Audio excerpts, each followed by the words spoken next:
WavyOcho. I'm gonna react to Keefe D. Um, he recently got arrested over the Tupac situation, bro. So yeah, bro. Let's find out more details about this, cause they saying like Keefe D snitching on himself. He was self snitching on himself and all that shit. So yeah, let's dive in more details though. Suge just ducked his head, and the first bullet went in his head. So the next one's hit him. It's like he was doing a breakdance, trying to jump in the back seat or something. You've all already heard the news that Keefe D was arrested. Let us, in this video, talk about who Keefe D is and how he is connected to Tupac's murder, and why Puff Daddy should be afraid for his future. After all, according to the words of the protagonist of our video, Tupac's murder is also partly because of the founder of Bad Boy Records. Everything that will be said next is quoted from Keefe D's interview and autobiography. Generally speaking, Keefe D, whose real name is Dwayne Davis, is a member of the Southside Compton Crips gang, which was involved in drug dealing. In the early 90s, he got to know a gangster called Eric Von Zip Martin, who was from the East Coast. People in his circle just called him Zip. Actually, it was Zip himself who introduced him to Sean Puffy Combs. Zip and Puffy were very close friends at that time. For Keefe D, Puffy was just a regular guy who was just starting out with his business. Damn, Puffy was mad young back then, bro. He had the fade, he had the head top and all that shit. Just hair on his top, and that's it. However, nowadays he hates him and genuinely regrets ever meeting the guy he calls a bastard. After meeting for the first time, Puffy and Keefe D reconnected with one another after a couple of months regarding renting a car for the artist Usher for the music video Can You Get With It. Puff paid Keefe $2,400 for the car. In the summer of '95, Zip came through the neighborhood and invited Keefe D to a party hosted by Puff, calling it the Beat Summer Jam. Suge Knight was at the party, and according to Keefe's opinion, Suge was already jealous of Puffy because of how well things were going for him at the time. Suge asked him where he knows them from, and he said, just like everyone else, from drug dealing.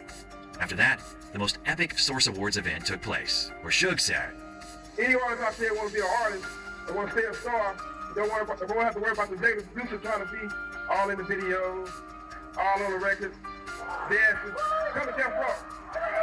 These words completely destroyed the friendly relationship between Bad Boy Records and Death Row Records. However, the most intense shit happened on the 23rd of September 1995 at a party in Atlanta between the two enemy labels. Suge Knight confronted Puff Daddy. It was really East Coast versus West Coast, LA and New York, bro. Damn. And used physical power against him. Keith Murray said that Puff received a powerful slap from Suge. And then Suge was like, "Yo, you all right?" And Puffy was there. Then all of a sudden I saw Suge. Pow! Smacked the dog out of Puffy. And here is Reggie Wright Jr. saying that it wasn't that dramatic. But he did grab him by his collar and was blaming Puffy that night. And anyway, this fight led to the murder of Suge Knight's close friend, Big Jake. He was a good friend of him. He was a very good friend. You see them together often, and I think Suge trusted him a lot. It's difficult to say who committed the murder. However, at the time, the entire mass media said that it was someone from Bad Boy Records' side. After this event, Puff called Zep, who asked him to put Keefe D on the line, and then told him, "Your boy, Big CEO, he's tripping." Naturally, these words were aimed at Suge Knight. Keefe D said that Puff was so scared that he hired ex-Navy SEALs wearing earpieces like they worked for the CIA in the hotel room right next to his suite. Man, I'm scared of the big boy. I mean, he didn't say it in that type of words, but we went to the concert. It was in San Diego, and this nigga had fucking Navy SEALs in the next room. It looked like the FBI with earpieces and everything. Then there was the meeting between Zip and Puff at a strip club. They were later joined by Keefe D himself. From there was the proposal that he would receive $1 million for the murder of Suge and Pac. Even if he wasn't serious about it, he did say that wrong. It was frozen in there. I'll just say that. This diss track from Tupac really pissed Puff Daddy off. In turn, Keefe D saw Pac a few times, and he appeared like a good guy to him. However, a little later, during one of the concerts, Tupac had to explain himself for the lines he read from the song California Love. Some Southsiders were up at the House of Blues on Sunset, and they ran into Tupac.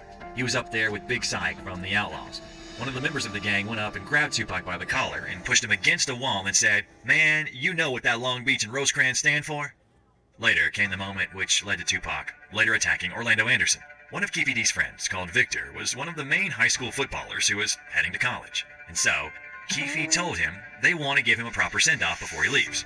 While Victor was at the mall, he ran into 3 Pirates gang members who were down with Death Row's crew. People from the Pirates gang were beating up Victor at the mall. That same time, people from the Southsiders gang entered the mall. They didn't know that Victor is a member of the gang. When Victor saw that his allies had entered the mall, he told the people beating him up that now the real battle begins. Victor knocked out one of them and grabbed the Death Row Records chain. Trip to the store had to be canceled. That fight changed the rap game once and for all. On the 7th of September, 1996, Keefe D and his guys attended the Mike Tyson match, just as Tupac and his own guys were at the game. After the match, they headed to the prearranged meeting place, where they waited for about 15 minutes. Little by little, everybody started showing up except for his nephew. Next, Keefe D was told that someone had attacked his nephew. They came to find out later, the same dude from the Lakewood Mall that got his chain snatched was walking with Tupac when they saw... Nah, my son Tupac was looking fresh, bro. My son could dress. Got the nice shirt, orange shirt. It got the nice chain and all that shit. He was fresh.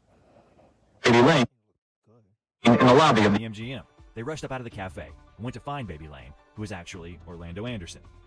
They saw him inside the MGM minutes after they had jumped him. By the time they got there, Suge, Pac, and their crew had already left.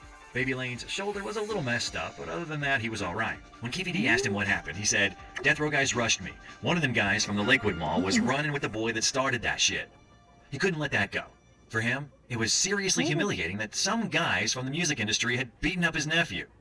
What's more is that Puff had already asked for help, and that Suge had absolutely not appreciated the help that he had received in founding the label. So, they decided to take revenge. They knew that Suge and Pac were heading down the 662. While they were waiting for the valet to bring out their cars, Zip seized the opportunity and called Keefe D over to his Benz. As he walked up to the driver's side window, he noticed that Foxy Brown was in the car with Zip. So, Zip instructed her to step out of the car and motioned for him to jump in. Zip had a hidden compartment that he opened up, reached in, and pulled a black 40 Glock out. He turned to Keefe and said, "It's time to get the money." Keefe D hopped out of the car, held the door open for Foxy Brown to get back in, closed the door, and they pulled off. At the beginning, him and his guys waited for them for an hour and a half. However, no one showed up, and Keefe D said that it was time to head out.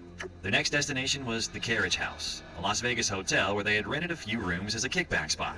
On the way to the Carriage House, they stopped by the liquor barn to buy some bottles of Dom Perignon, Dom Perignon Rosé, and Cristal.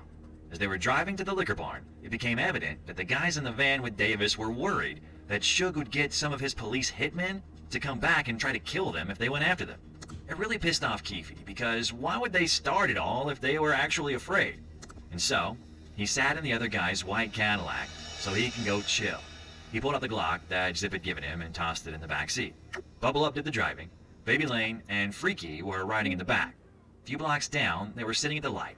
And guess who they saw? The Death Row Caravan hit the corner with Tupac hanging out of the window of a black luxury BMW waving to his fans. If Pac hadn't been hanging out of the car, they would have never seen it. As they sat in traffic, they slowly rolled past the long line of luxury cars they had in their caravan, looking into each one until they pulled up to the front vehicle and found who they were seeking. Like two rams locking horns, Suge and Keefe D looked each other dead in the eye, their eyes locked. The terrified expression on Suge's face read, "Damn, it's them." Pac pulled out a strap, and that's when the fireworks started. One of Davis's guys from the backseat grabbed the Glock and started busting back. The first shot skinned Suge in his head. Keefe D heard stories claiming that Suge actually hid behind Tupac, but they're not true, and Suge was the first to get injured. After this incident, they hung out as if nothing had happened. They left the Cadillac, and the gun was hidden in one of the wheels of the car. The next day, they came back to get the car, and the gun was gone. Greg Kading, who was investigating the murder, said that after the shootout, Puff called Keefe D. And Keefe D, I'm sorry, Puffy asked him, man, was that us? Was it, just happened out there? Keefe D's like, yeah, that's us. But the most interesting part is that there's some information going around saying that Puff had paid Zip $1 million to kill Pac. But that the... Damn, bro. I don't know if it's true. Do y'all believe that, though? Do y'all think Puffy has something to do with Tupac Pac's murder? Like, demise? Let me know, bro. I don't know. Money was never shared with Keefe D. If he gave the money, Puffy will be in prison now, money for hire. The FBI said it was Zip. So the FBI told you he was a dirty motherfucker, yeah. So the FBI told you that Zip kept that money as well. They said Zip's a dirty motherfucker. Everybody cross you. Now, it was this documentary that claimed, which we know wasn't true. Yeah, check this out. We don't talk about things that are nonsense. We don't even entertain nonsense, my brother. It's also worth saying that he could... Damn, Diddy quickly, like, shut that shit down. That Suge paid $60,000 to his nephew so that Orlando can testify in court that Suge didn't attack him. However, that didn't help the boss of Death Row Records one bit. Suge was sentenced to 9 years behind bars. What do you think about this situation? What awaits Keefe D and Puff Daddy? Let us know in the comments. Okay, that's the vid. Let me know what y'all think about Keefe D getting arrested for Tupac's murder. Do y'all think justice has been served? That like, you know, Tupac's family like could finally could like, you know, have peace, you know? I want y'all to like comment y'all opinion down below in the comment section. All right, make sure y'all like, comment, subscribe. You guys know the vibes. WavyOcho checking out you are.